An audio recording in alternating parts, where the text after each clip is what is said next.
So going back to yesterday's video,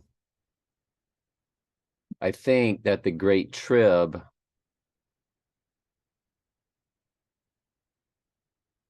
is 3.5 days. And we're going to base that off of the other video series that we did with the two witnesses being the church, because they're represented by candlesticks, just like the church is. They are taken up to Jesus in a cloud, just like the church is, and they are persecuted by the Antichrist, just like the church is. And now that this confirming the covenant with many for 1 week, he is going to be the Antichrist for 7 days for 1 week. And in the middle of that week, he performs the abomination of desolation. And at the end of the 3.5 days afterwards, it's over. God puts a stop to it. And we're going to base that off of those two videos.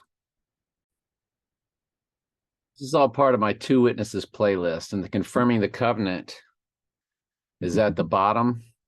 It's the 4th. This will be the 5th.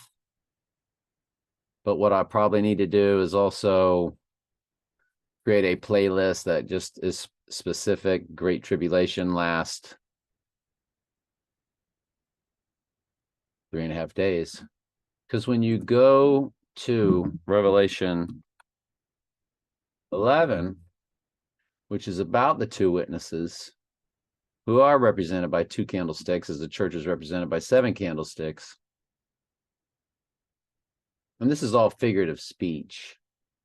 You have to remember, most of Revelation, it's just a ton of abstract figurative speech. And it says the nations shall see their bodies for 3.5 days, and shall not even suffer to put their bodies in the graves. No, of course not.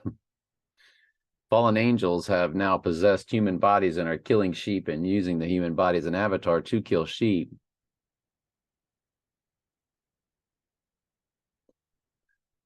And they that dwell on the earth shall rejoice and give gifts to one another. This is after the 3.5 days, 3.5, which is half of a week. Now remember, the Antichrist at the end of, in the midst of the week. So in the middle of the 7.5 days, he performs the abomination of desolation. After 3.5 days, the Spirit of God entered into them, and they stood up on their feet. And then they ascended to Jesus in a cloud, which is what the church does. So lots of figurative language with the two witnesses. But I think I'm not dogmatic about this. This is just my best theories, because this is future end times events. If it's something that's already happened, you know, your basic Bible, that I can get pretty dogmatic about.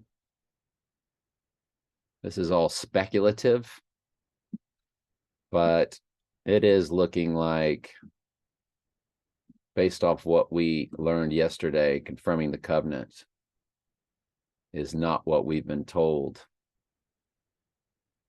That he really hates the covenant. He hates the covenant that God has with his church. And he is going to have indignation for it for 7 days. In other words, 7 days he's the Antichrist.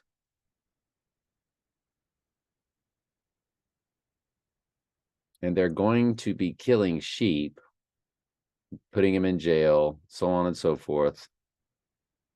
Something, I don't know. But in the middle of it, in the middle of that 7 days, he's going to actually perform the abomination of desolation. And at that point, the great tribulation begins because all the goats will be possessed. So then it gets really nasty. It's a bloodbath on the earth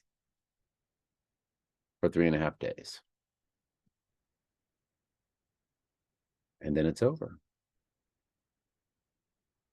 Now, no man knows the hour or the day when Jesus returns, but I think 3.5 days after the abomination of desolation, God will put an end to the great tribulation. And we get to that in Revelation 6. And it doesn't say Jesus returns. It just says,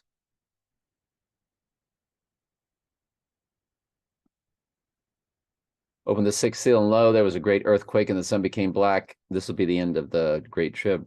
Sun became black, a sackcloth of hair, and the moon became as blood. Because see, right up here, they're in white robes, is the great tribulation taking place. Stars of the heaven fell, fig tree cast untimely figs. Heaven departed as a scroll rolled together.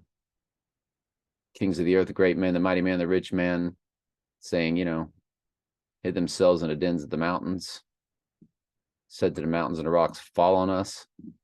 For the great day of his wrath is come, and who is able to stand? It doesn't say that Jesus is coming, but it's the end of the great tribulation and the beginning of God's wrath. I love you very much. Ask questions anytime. That's what I'm here for.